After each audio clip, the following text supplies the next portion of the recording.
Good morning. Good to be with you. Welcome our visitors. Always great encouragement to have you here with us worshiping, especially on days that we have many of our normal visitors, visitors, normal normal members out vacationing, visiting family, loved ones, and various things. So great to have you here. Great to have everybody here.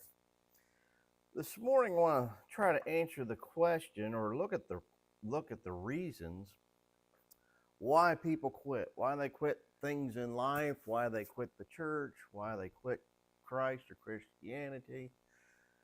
I think it's a good to maybe take a look at this subject, this idea of quitting, because if we can maybe look at the precursors or the mindset, maybe one day if we find ourselves starting to do those things or think that way, that it can we can stop before we quit.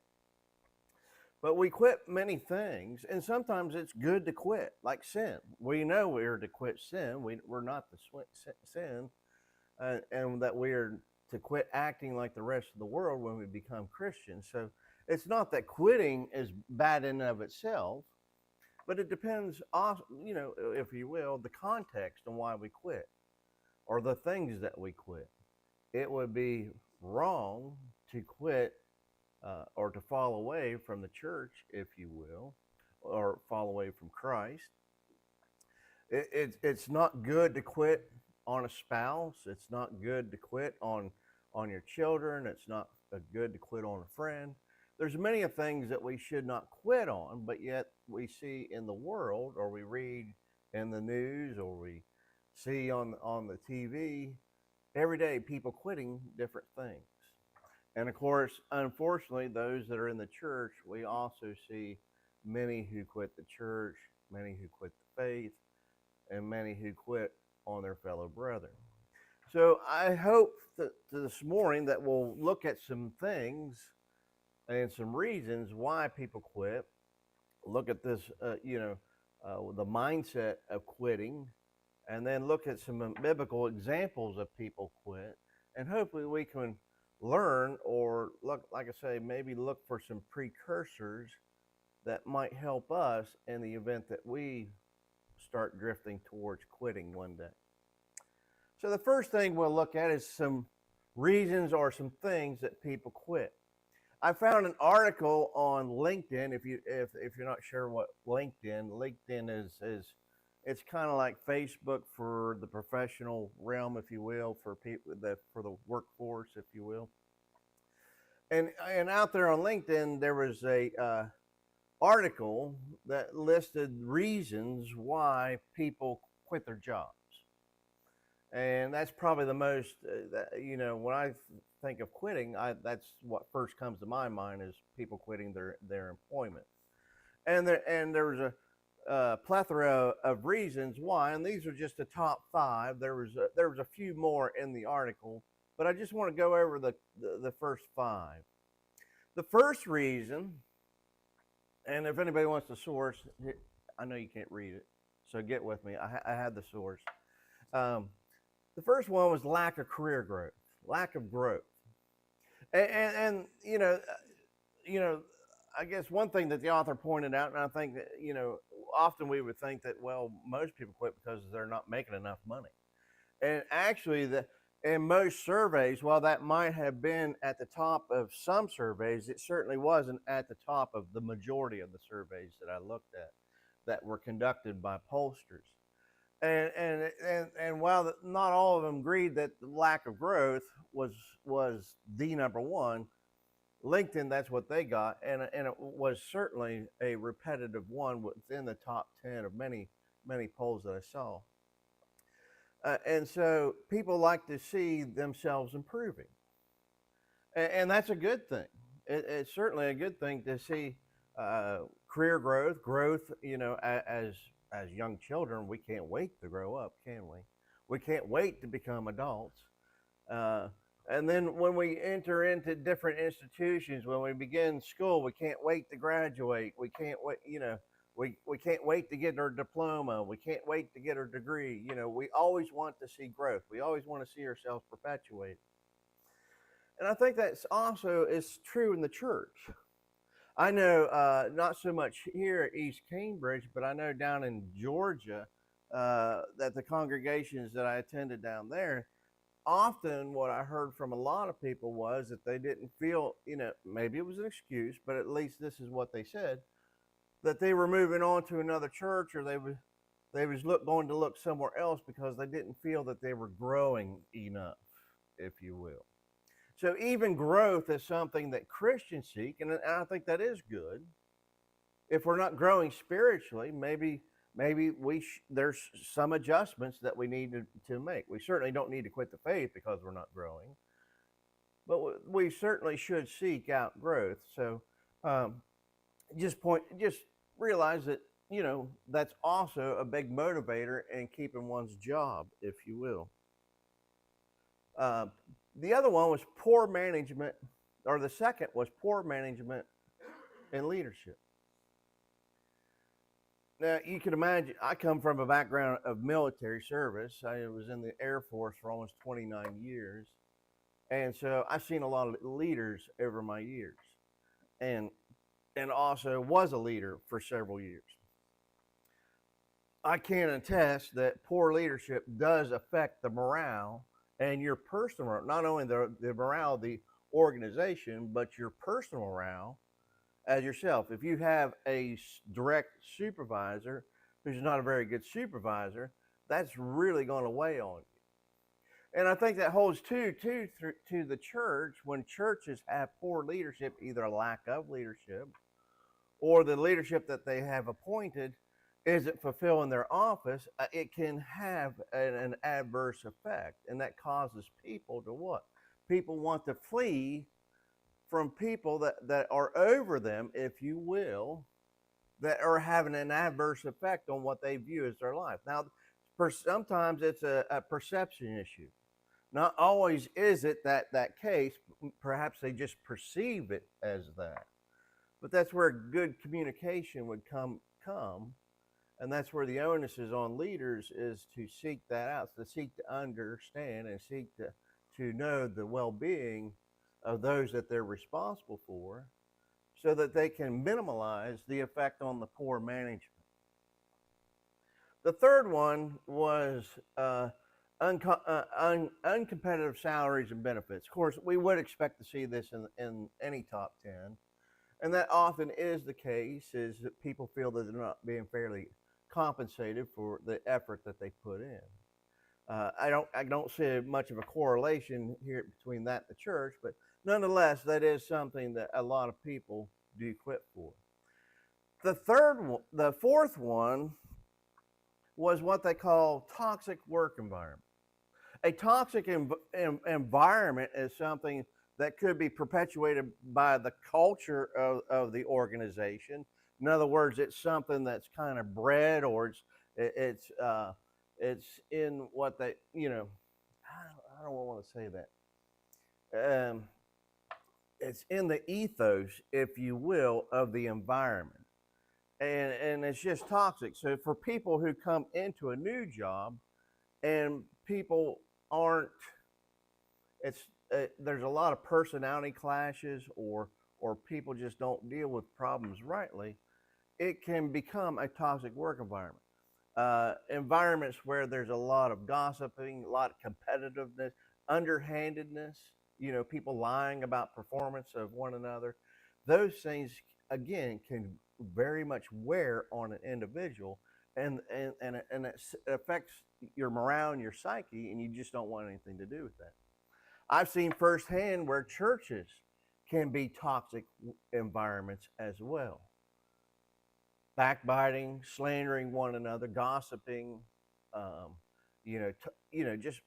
just being nasty towards one another, unwillingness to extend brotherly love, those type of things. It's fostering a toxic environment, or what's considered to be toxic environment, is certainly something that none of us should be a part of or want to perpetuate. And just the reason for pointing this out is just to realize that it causes a lot of people to quit those organizations when they perceive the environment to be toxic. The last one I want to point out is a lack of work-life balance. Uh, these were the top 5 in this particular survey, but sometimes the demands of work are far too exceeding. Too many long hours, too much overtime, whatever the case may be, or too many days on the road away from family, whatever the case may be. People don't see a balance between their work life and their family life, and that causes them to want to seek some balance, if you will. And as far as the correlation between that and the church, one of the examples we're going to look at as far as people who were wanting to quit is a balance between their work in the church or in the congregation, if you will, and just being overwhelmed, if you will. So sometimes we can take on too much, if you will, too much responsibility, and we don't find a good balance, if you will, and that causes us to again have our morale diminish and cause us to want to quit. So those were the top 5 reasons, and the reason for pointing out this survey or this article is just reasons why people quit, and these reasons. Some of them are, like the salary thing, that might be specific to work, but I think the rest of the reasons are kind of universal. Whether it's school, whether it's church, whether it's family, or whatever the case may be, these are all pretty much universal reasons why people want to quit doing those or being a part of those groups. Now, let's look at some things that Christians quit. These aren't necessarily reasons, but they are things that Christians quit.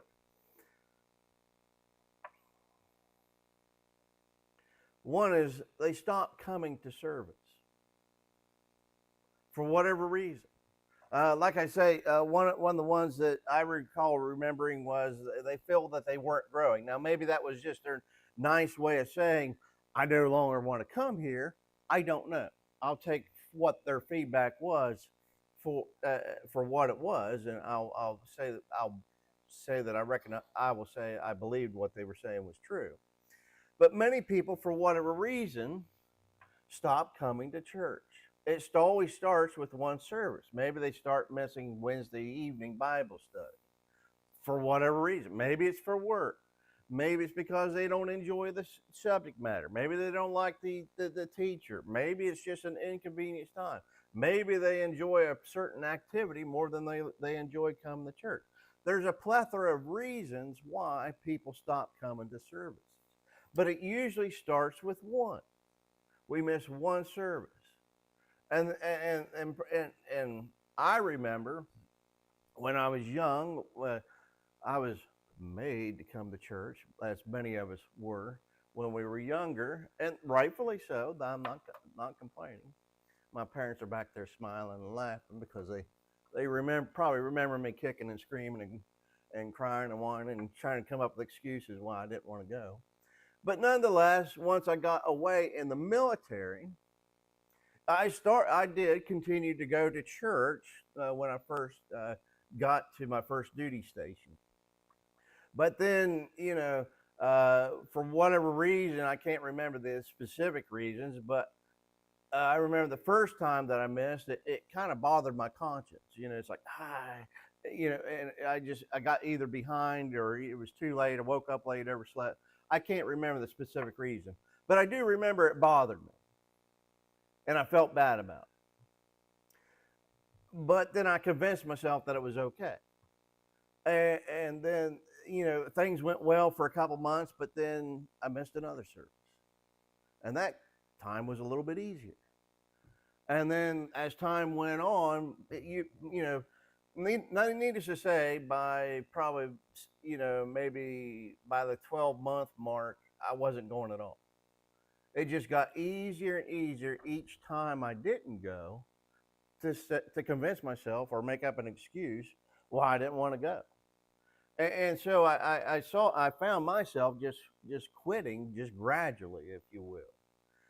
And certainly that's that's how it worked for me. Now, for some people, they just get appalled and they just quit. Or, there again, we can come up with many one excuses or reasons why people do that. But the bottom line is that we shouldn't, because that the dangers in that, or what I see, is that people begin you just drift away, and then next thing you know, you're not coming at all.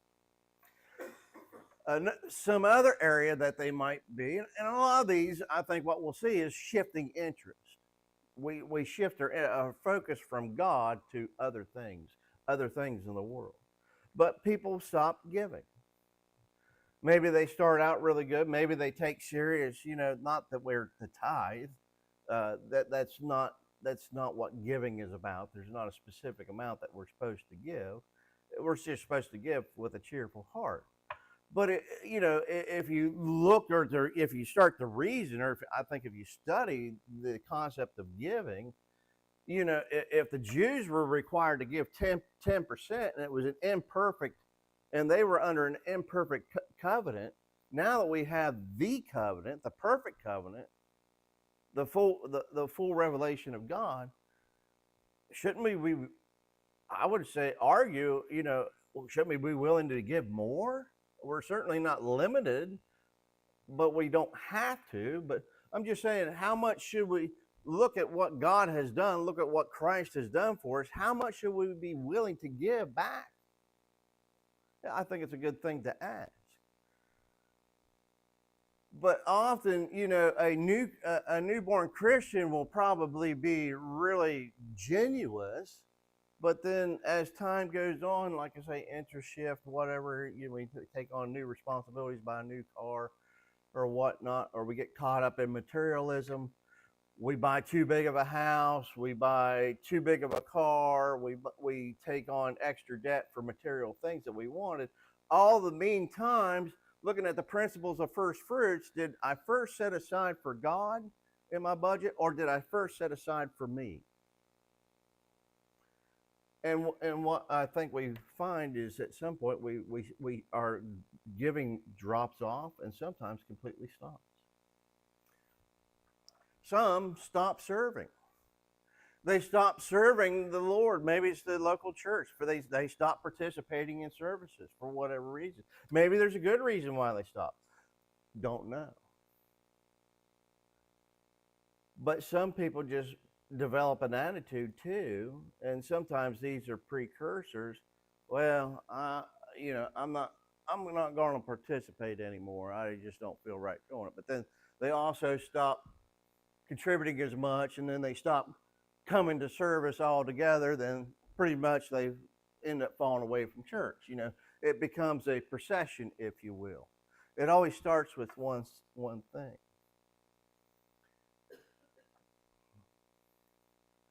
People also stop fellowshipping, stop spending time with fellow Christians. They don't hang out with fellow Christians. They would prefer to hang out with their friends of the world than they would with their fellow patrons in the church, or however you want to consider that. But I would argue, from what I read in the New Testament, as far as our attitude towards one another, the people that we would most want to hang out with, the people that we would most want to spend time with, would be our fellow Christians, those that are like-minded in Christ. But there are some who quit on their fellow Christians that don't. Now, granted, there's personality conflicts. I got that. I understand. And certainly not everybody is a good mesh. I'm not saying we force ourselves, but nonetheless, we should have a wantness, if you will, to be with one another, to help one another. If we're not fellowshipping with one another, how are you going to fulfill those other commands, like, bring about a erring brother back from sin? If you're not even associating with them, if you're not even getting to know them, uh, you know, have you ever considered that? Another one is we stop learning. Maybe we start out, maybe we like a particular Bible study and we study that really hard, but then in the next quarter, the subject changes to something else, and then we find ourselves not being diligent students anymore. Or we all develop, maybe we start out that 12-month reading plan to read the Bible through in a year, but by week 4, I'm spending more time watching TV and not setting aside time to read my Bible. I think we all start out with good intentions, but what we find ourselves quitting those good habits that we should have, and we start developing bad habits. And then ultimately, we find people, Christians, that quit faithfulness. They quit the faith. They quit being faithful unto Christ. It could be because the leadership of the church has negatively affected them. That's a possibility. Maybe it's fellow brethren. Maybe it's a toxic environment because of the backbiting, the gossiping, and the murmuring. You just never know. That's why we got to seek to understand, get to know people, that type of thing. But the point is on this slide is that Christians quit many things as well, just like the rest of the world. Now, those are some reasons and things that people quit. Let's shift our focus now to the dangers of what I would call the quitting spirit. When we find ourselves wanting to no longer participate in something, what is that spirit? What is that mindset? And I think the first thing we need to realize, the dangers of this quitting spirit is that when we finally have had enough. In other words, when we become so frustrated or we're so disheartened to quit something that we want to quit, any excuse will do. Normally, what somebody ends up quitting for isn't the overall arching reason why they're quitting. It's the proverbial straw that broke the camel's back, if you will.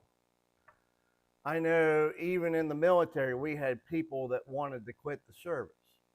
Often they would tell you as soft-hearted of a reason why they was wanting to quit.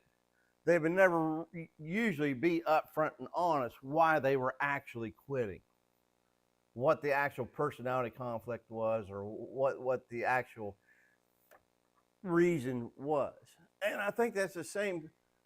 The reason why I made this slide is that, when it comes to the faith, when it comes to us quitting the faith, often when we finally do, or I think when people finally do say, I'm done with this, it's a small thing. It's the final small thing that pushes them over the edge. In reality, what it was a long buildup to that actually happening. And the reason why I want to point this out is because if we can see it coming, then maybe we can adjust the attitude back here before we get to that tipping point, if you will. Before we get super frustrated, so frustrated that we say, I'm done with this. I'm no longer going to be a Christian. This is what Christianity is. I don't want anything to do with it. That's not the attitude that we need to have. Nowhere in the scriptures do we read of such an attitude. And so we need, I just want to point this out. But if we will, if quitting is this side of the spectrum, if you will, there's a continuum. We have a continuum. On one side, on the good side, usually when people have a lot of patience for something, they never want to quit. They don't quit. Their attitude is positive. They have a positive attitude towards whatever they're doing. Patience, if you will. But when they become impatient or frustrated, that's where we start to see them. Nobody wants to be frustrated. That's where we see them quitting. So, if you will, in whatever organization, activity, relationship that we're in, we're always somewhere on this continuum. Even with your marriage, when times are good, you're ever here, you have a lot of patience with one another. But then when you're arguing and can't get along for whatever reason, you find yourself over here, and sometimes you throw out harsh words or word bombs like, well, if we don't get work through this through, we're gonna get divorced, stuff like that. I've been guilty of saying those things. Didn't really mean them, but that was trying to win the argument type thing. And I've seen that with brethren as well when it comes to the congregation, where the same activities, when they had a good attitude about things, if you will, they had all kinds of patience. They overlooked all kinds of nuances with the congregation or attitudes of individuals. But after a period of time of things wearing on their mind or whatever their situation might be, as they got closer over to this side of the continuum, they became impatient with those things, and they would just, they would make little side remarks, or they would grumble, or they get mad and whatnot. And I think if you stop to think about it, that I think this is fairly accurate as far as when we're trying to decide to remain engaged with something, or we're looking to quit that thing. And so if we stop to think about it, well, what causes me to move this way? And as I thought and debated this in my mind, what comes to my mind is what probably caused me and my experiences to move the closest to this was periods that I became discouraged. I was discouraged with whatever it might have been. Maybe, the first time I was going to college and stuff, granted I was missing some classes, but the grades began to slip. They're no longer, the ones that you brag about. They're the mundane ones, or they're the failing ones. And you become discouraged. So, but instead of toughening out, what do? You quit. Same way with employment. When you're encouraged, or when you have a lot of patience with your employer, you're over here. But when you become discouraged, you move towards that quitting. Same way when it comes to Christianity or the church. Most people that I know that quit the faith have become discouraged in something. Don't always know what that is, but you become discouraged. So then the opposite would be, if I'm over here, how do I shift my mindset from here to over here where it ought to be? Well, would it not take encouragement then? I need to have some type of encouragement to move that way, to reinvigorate my like or my love for whatever that is. In this case, we're talking about the church or talking about the faith. Then we should be looking for things that encourage us in Christ. And to move or to change the attitude from the being discouraged towards encouragement. And and I think if we stop to think about it, I think this is pretty accurate. And so this idea of patience, I think is really something that we need to seek to have.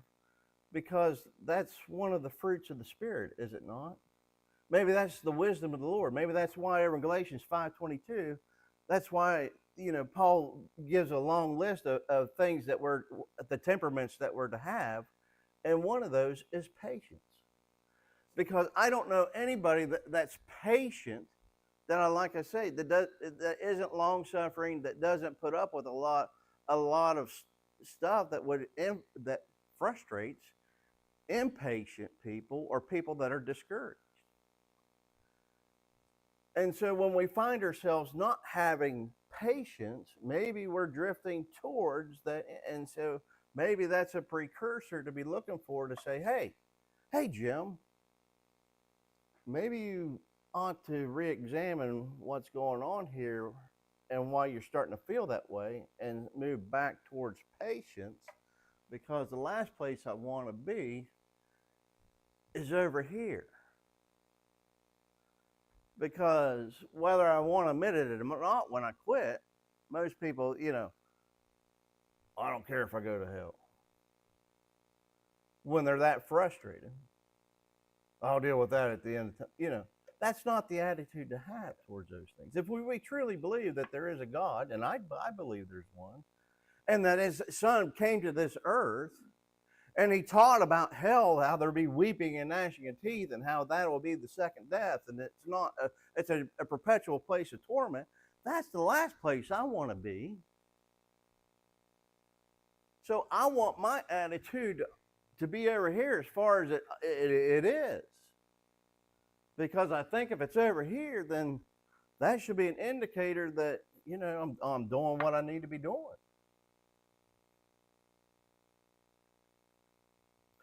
But so often we don't catch the early warning signs, if you will.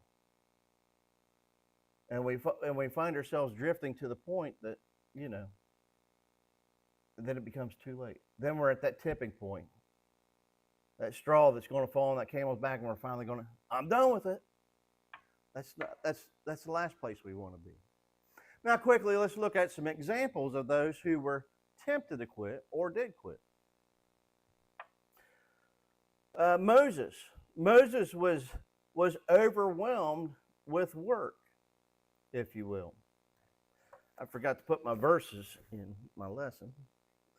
Turn with me over to Exodus chapter 18, beginning there in verse 17.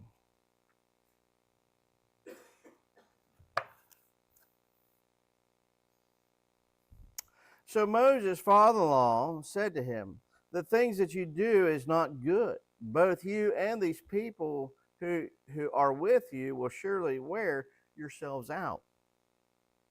When you get wore out, what do you get? You become what? Impatient, right?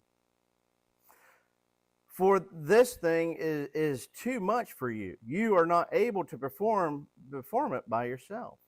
Listen now to my voice. I will give you counsel, and God will be with you. Stand before God for the people, so that you may bring the difficulties to God. And you shall teach them the statutes and the laws, and show them the way in which they are to walk, and the work they must do. Moreover, you shall select from all the people able men, such as fear God, men of truth, hating covetousness, and place such men over to be rulers of thousands, rulers of hundreds, rulers of 50s, rulers of 10. And let them judge the people at all times. Then it will be that every great matter that they shall bring to you, every small matter they themselves shall judge. So it will be easier for you, and for they will bear the burden with you. If you do these things, and God so commands you, then you will be able to endure, and all this people will also go to their places in peace. So right here, here's a great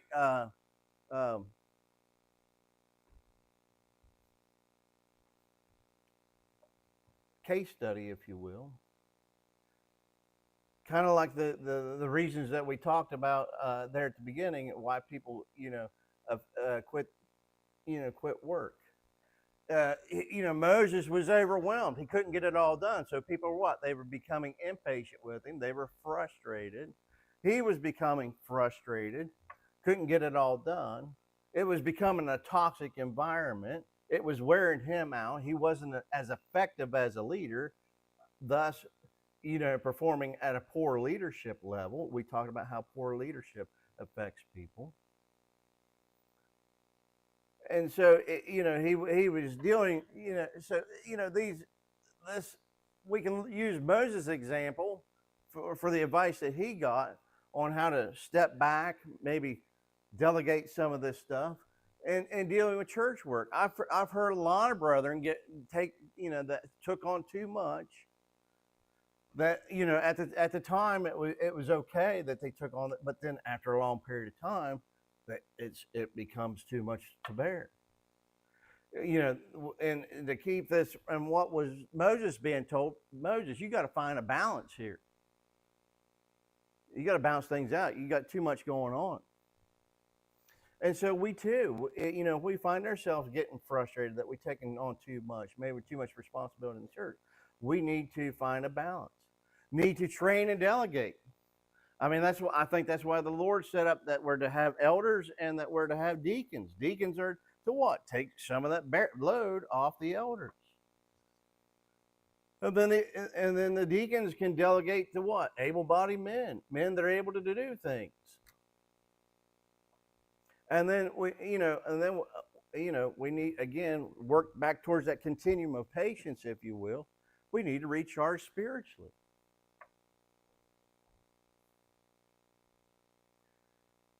And I think if we do that, we'll be able to deal with those burdens. That's kind of what Moses went through.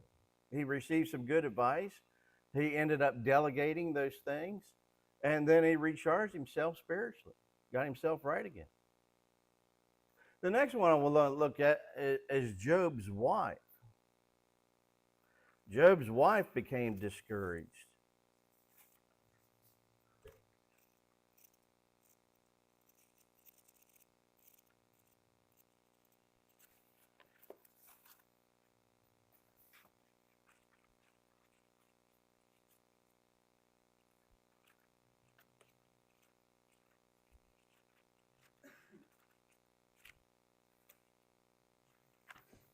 Over in Job chapter 2, verse 9.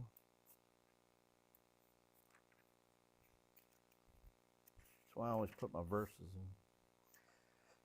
in. In verse 9, it says, Then his wife said to him, Do you still hold fast to your integrity? Curse God and die. So she became,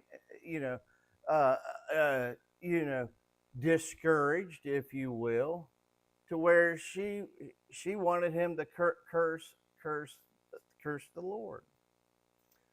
The only way to have strong faith in troubles of time. In other words, she was kind of guilty of quitting on God, right? Quitting her faith.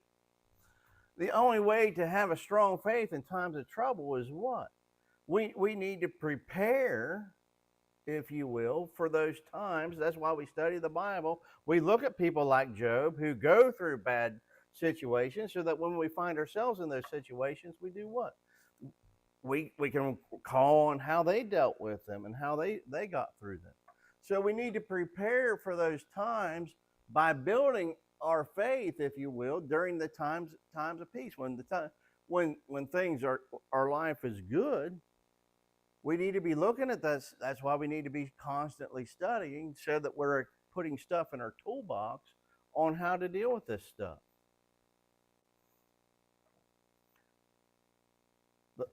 The next one is Demas.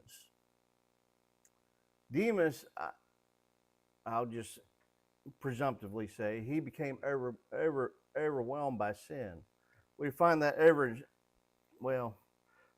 in 2 Timothy chapter 4, verse 10.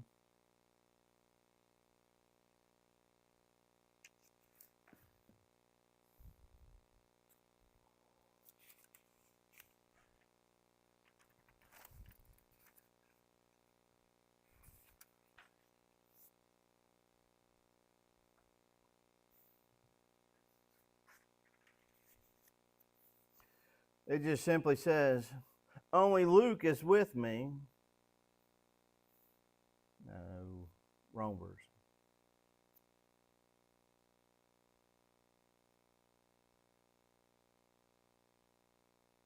Oh, okay. In verse 9, it says, I'm sorry, I started reading too late. I was reading verse 11. It says, in verse 9, it says, be diligent to come to me quickly, for Demas has forsaken me, having loved this present world, in other words, going back into the world, and has departed for Thessalonica. And we know to love the world is to be at enmity with God, so that's why I say he became overwhelmed with sin. If we look over at Colossians 4 and 14, I'm not going to read that, but over there, Demas was speaking of fondly that he was one of the fellow, people that were sojourning there with Paul. But we're not told exactly what he did, but obviously he quit on Paul. He quit going with Paul. They quit being friends, if you will, and it ended their relationship. I would say, and it might be presumptuous on my part, but he says, and having loved this present world, it sounds like he also could have very well quit the faith. And so, for whatever reason why Demas did that, I'm pretty sure there was precursors leading up to that he could have checked his attitude and stayed with Paul. And maybe he became impatient with Paul or discouraged with Paul. And that's why perhaps he fell away. But these are just 3 instances. There's many more that we could have looked at, but these are just 3 instances to say that even patriarchs or those that were deemed faithful at one time or that were faithful even went through cycles or periods that they wanted to quit, just as Moses. Moses was the Old Testament Christ, if you like. He ushered in the Old Testament law. And he found himself wanting to quit at one time. And his father-in-law helped him. So, in conclusion, as we wrap things up, many of us have quit something at one point in our time. And like I say, there's many things that we should be quitting, especially those things that are sinful, things that are harmful to us. Not only physically, but spiritually as well. And many of you will be tempted to quit things into the future. And some of us will be tempted to quit the faith in the future. And if that's the case, we don't want to quit. Whatever we do quit, the things that we do quit, we certainly don't want to quit Jesus. And we don't want to quit because we have much work to do still yet in this present age in order to receive that crown of life at the end. And we don't want to quit each other because we need each other. Without each other to help one another along in this journey, we're not going to get there. And so we don't want to quit on each other. So instead of quitting, maybe we need to be re-energized. We need to build ourselves up on the right side of the continuum, if you will. We need to be strengthened in the Lord, strengthened in our fellow brethren. And if we're in a state of sin, and it's the sin that we're involved in that's causing us one to begin to fall away or to quit, then we need to be forgiven and we need to be restored. So the lesson is yours, and these were just some of the reasons why people want to quit. If you have found yourself wanting to quit, then now's the time. We call it the invitation. Now's a great time to come forward. Maybe you just need prayers for encouragement. We will certainly petition on your behalf and pray on your behalf. Perhaps you are living a life in the world. Perhaps you never became a Christian. Maybe it's time to quit the world and come over to Christ. If that's the case, we can facilitate that as well. If you're subject to the gospel call in any shape, form, or manner, let it be known as we stand and sing the song of the chosen.